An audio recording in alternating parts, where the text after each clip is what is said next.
I asked ChatGPT what the average man's dream girl is, and it said brown hair and long legs, so I made her exactly how it said. So I guess they used an image generation thing. She's earned $10,000 already from her Instagram. So she's making bank from Instagram. Yeah. But there's a catch. She's completely fake. She's AI generated. But nobody really knew. So they were sending her all these DMs and... It's again, the AI knows exactly what you want. It's already programmed the type of video they want you to see. The next step is just it makes them for you, because that's going to be even more accurate to, keep you using the platform as much as possible. Okay, couple questions. Which is the ultimate goal. What is this going to do to the porn industry? That's that's going to have a probably big effect. I mean, obviously most of the AIs have like safe, locks and everything that you can't do vulgar stuff in, but I guess the higher ups who actually have control, or if you're like well versed enough in the AI to actually get in the source code and make your own, you can definitely like make it up. And the porn industry is one of the biggest industries actually all around, so they definitely have the resources for it. Yeah, you'd be surprised. In terms of like top trafficked internet sites, like top 10, I think something ridiculous like half of them are porn sites, Is there a big difference between this and Instagram models who are, let's say, in a lot of ways fake? Meaning like enhanced versus completely fake. Yeah. Like if you're a person and you've had so much work done on your appearance on Instagram, is there a big difference? Well, I'd say it does feel like the natural extension, I guess, Sort of the goal with Instagram is always to present a hyper fictional sort of, super unrealistic version of the most perfect you can possibly get it to. AI likely to spell end of traditional school classroom, leading expert says. There is a shortage of teachers in a lot of places, like Kenya and Nigeria. I was doing some research into this over the summer. Like there's a huge, they're really, in South Africa, they're really trying to train teachers and get teachers qualified, because then they can have more kids in school and, educate people. Kids that are not in school are much, less likely to succeed in various aspects of their life. You could potentially alleviate that problem with AI to bring quality education access to exponentially more people, because you don't need the teacher. Yeah, well, I'm a little skeptical of this. Generally, obviously, AI is going to have like a big impact on almost anything. I mean, education's not going to be an exception at all. But what this misses out is that I guess school isn't just about the education. I don't think, one of the major aspects, the reason that we need schools is for socialization, not just among other children, but with the teacher as well, to provide a positive role model. But surely AI can really help teachers, right? Number one, I can see it being really instrumental in helping qualified teachers, because that's one of the big problems, is getting teachers qualified, and not just qualifying them, but having them continually go through professional development. If you can digitalize these things so that people can have personal professional developments and also personal methods for qualification, then you can maybe, rapidly increase the amount of teachers that you have. I mean, I think that you could theoretically have a person go through an entire program through YouTube and come out with just as much knowledge, if not more, than somebody who's sitting through lectures. Yeah. I mean, you could have the entire content on a YouTube video. But what is stopping universities or university professors from just recording all their lectures, taking the videos, starting their own YouTube channel, and just putting them all up on YouTube? Nothing really. I don't see any reason why that process can't be YouTubeized. If all the professors got together and said, you know what? We're gonna individualize this stuff and take our content, because who the fuck do you, university, have to have sole access to my lecture abilities and my teaching ability? Like, I'm gonna co-opt this stuff and spread it to a much wider audience and potentially make money from it. Shamima Begum has lost an appeal against the decision to revoke the UK citizenship. The Court of Appeal ruling means the 24-year-old must remain in Syria.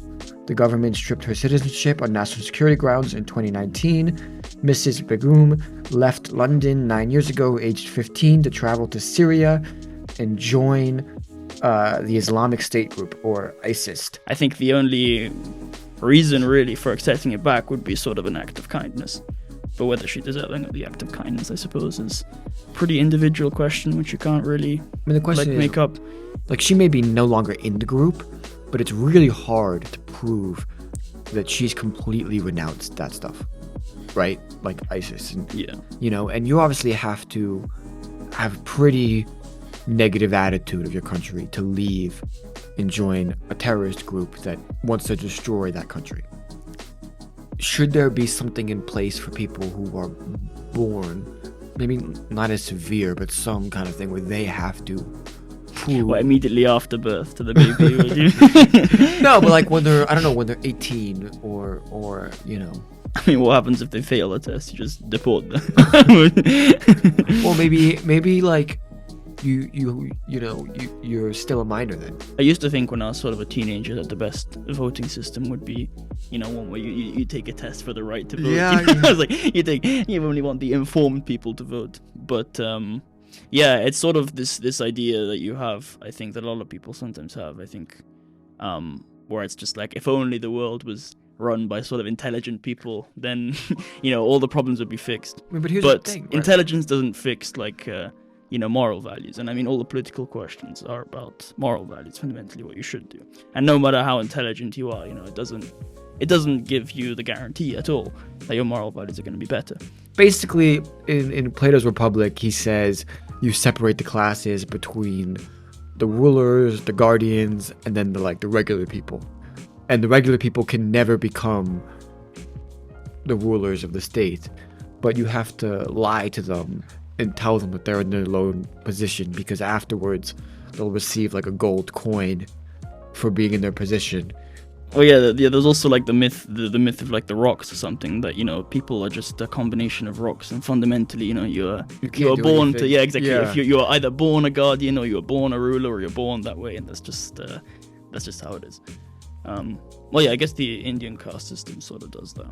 In Hinduism you have the Dharma, which obviously on its own is not necessarily like used in this way, but I think a lot of the times how they use it, sort of Dharma, is the duty that you're like born to fulfill, like your spiritual kind of like calling, and it's often just it gets used in the caste system to be like, okay, your Dharma is to be a fisherman, so you just become a fisherman and do your thing.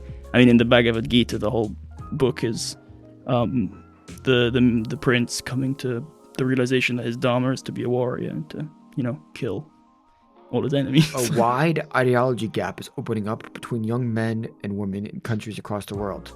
It's the women becoming more liberal, and the men, it's only like slightly more conservative. She is like the relationship. She's like a young woman.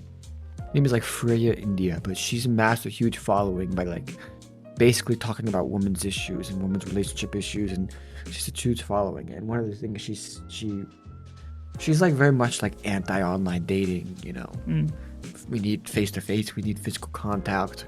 The young people are in a crisis because they're not having sex, they're not having intimacy.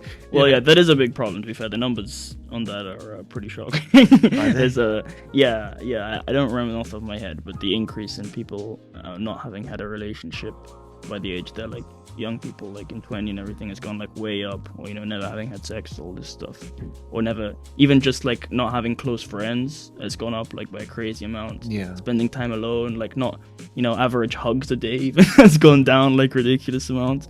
It's I mean, obviously COVID worsened this, but the trend was before COVID as well. Is this woman Freya? She was saying that this is making it significantly harder for men and women to date.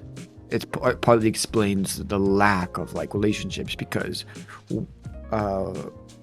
like worldviews are growing apart. I don't know if there's anything to that, because as my flatmate said, like opposites attract, and I don't know how much people care about that stuff, but her point was that already with the online dating stuff and all these things, this is even making it more difficult for people to date and have connections. I think purely speculative, obviously, I don't know the data here, but I would think that it probably doesn't affect the amount of relationships too much, because I don't think most people actually don't care about this stuff when getting into relationships in the first place. But I think it would probably affect the quality of the relationship down the line, The headline is ADHD may have evolved to help foragers know when to cut their losses. Symptoms of attention deficit hyperactivity disorder, ADHD, such as impulsivity, may have helped foragers and hunter-gatherer communities quickly move on to new areas when food sources were low. I mean, it really does hit home, I guess, how we're still, monkeys in the end. We're still hunter-gatherers. Our brains and our bodies and everything are adapted to that specific time frame. And we're very ill-suited, I guess, for the modern world right now. I mean, another example of this is sort of like early birds and night owls. Those are different things, and people are just suited to staying better late at night. They work better late at night versus... Yeah, and I mean, it has an evolutionary benefit, because when it's night, you need some people to stay up and, stay up for predators and, like, chill and, like, kind of, do that kind of thing. But of course, our society is completely structured around early birds and morning people and all that, which, isn't ideal. I think a lot of the problems that we have in society are all based on just the fact that our brains and our body are still used to being hunter-gatherers. They're wired to be hunter-gatherers, and we're using them, I guess, very inappropriately. And sort of anxiety is another situation where it's like that. The whole point of anxiety is like threat detection. When there's like a threat, a saber-toothed tiger comes out, you gotta like run, you gotta get your pulse up, get your adrenaline going, and get out of there right now. But the problems we face now, it's like, I'm not gonna hand my homework in on time, and then your pulse starts going and everything goes crazy. But like, what are you supposed to do with this, British Westminster Abbey says to return religious tablet to Ethiopia. The tablet features a carved inscription symbolically representing the Ten Commandments and the Ark of the Covenant.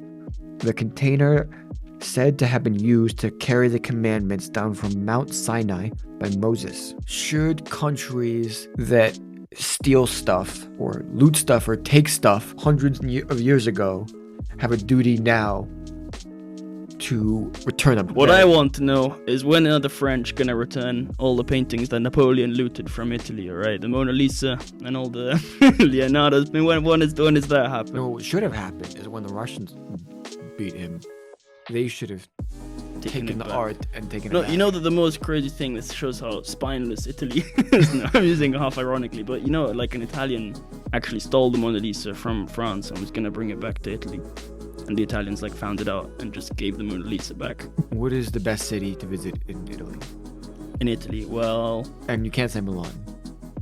No, I'm from Milan, obviously, but it is a very underrated city. I think most people look over it, but definitely not the best one.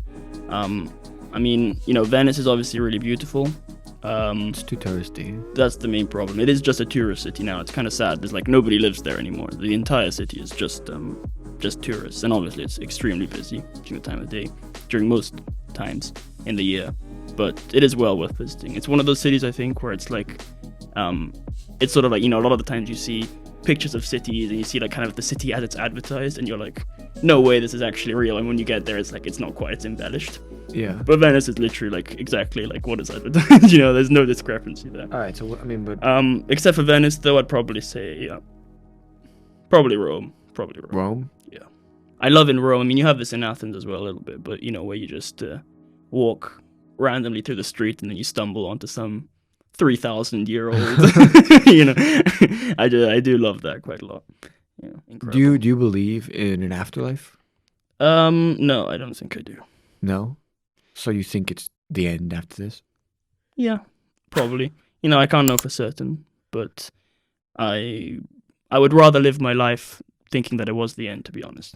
Because, in my view, if you live your life always constantly looking at, like, if you view your life as sort of like a test for the greater afterlife that's coming afterwards, it devalues your current life. And I want to, the way I see it, I want to live my life as good in and of itself, as the best thing possible, ever in and of itself.